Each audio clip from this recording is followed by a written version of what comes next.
Growing up during the 80s and 90s, Brian Craig looked like a typical student during his 4 years at Klein Forest High School. To those who knew him best, it quickly became evident that he was anything but a typical young man. Despite carrying a 4.0 grade point average and gaining acceptance to Texas A&M University, his heart was set on a career in the military. His dream was to serve his country and help save lives. His father, Arthur, a retired pastor for the hearing impaired, recalls very vividly the challenging path that his son chose. He had a teacher in high school that really instilled in him a lot of patriotic ideas and things, and it was like a calling to him.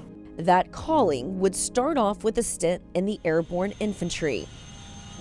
Jumping out of airplanes in defense of his country seemed like the way to go at first, but eventually Brian found his true calling in the world of EOD. Our bomb squad, bomb tech, most dangerous job in the world. He had a goal and direction he was going, and he wanted us to support him. I tried to discourage him from that and say, do something where you can learn a trade and get out and get you a good job. He said, no, Dad, this is what I'm supposed to do.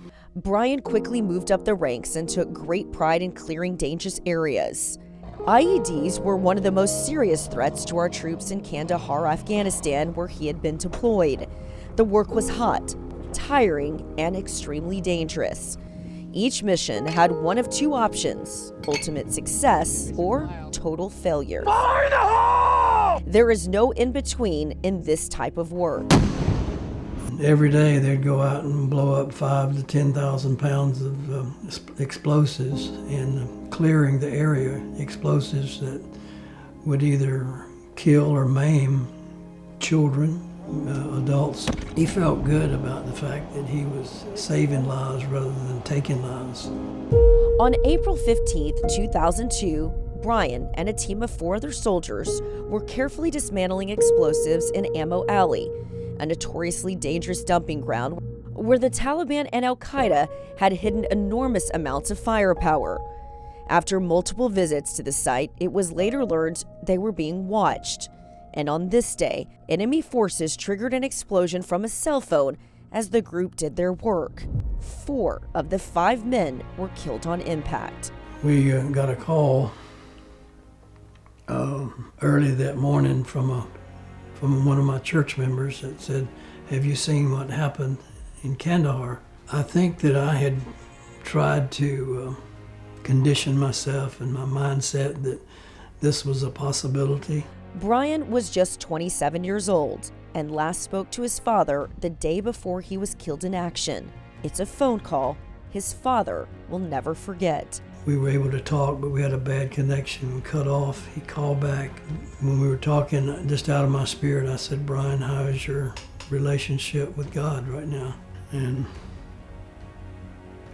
he started to tell me we were cut off. That's the last time I heard his voice. And then divine intervention took over. The night before he died, Brian penned a letter that gave much-needed healing and closure to his father. 12 days after that, we received a letter of him answering my question. That letter has made a lasting impact on Brian's family and thousands of people that he's never met.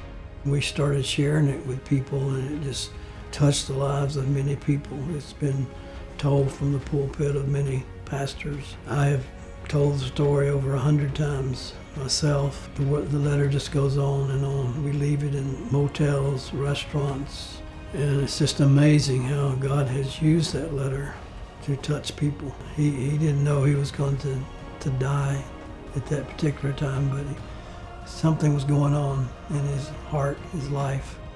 Just before he deployed, Brian bought himself a Chevy truck. While it was something for him to look forward to when he returned, he graciously offered it to his father to use at the church. When he was killed, I decided I could never sell that truck or get rid of it because, he had come to me in such a strange way. So when he was killed, I thought I would love to put a wrap on this truck and use it in the ministry. And people just come up to the truck with tears in their eyes, and amazing of what that truck is able to get the attention, and people blow their horns, and they're thankful for our soldiers and the sacrifice that they made. The love between a father and son is a special bond, and one that is evident as Brian's legacy lives on in the hearts of those who loved him. God gave him to us as a gift for 27 years. And so it's been a journey, a long journey. And sometimes I think I'm doing okay, but then it just, something reminds you to relive this again and again. But God, through the church, through Christian friends, we've been able to make it just a beautiful person. And I mentioned that beautiful person, and I can't tell you how many people that wrote letters and used those words of saying it's a beautiful, beautiful person.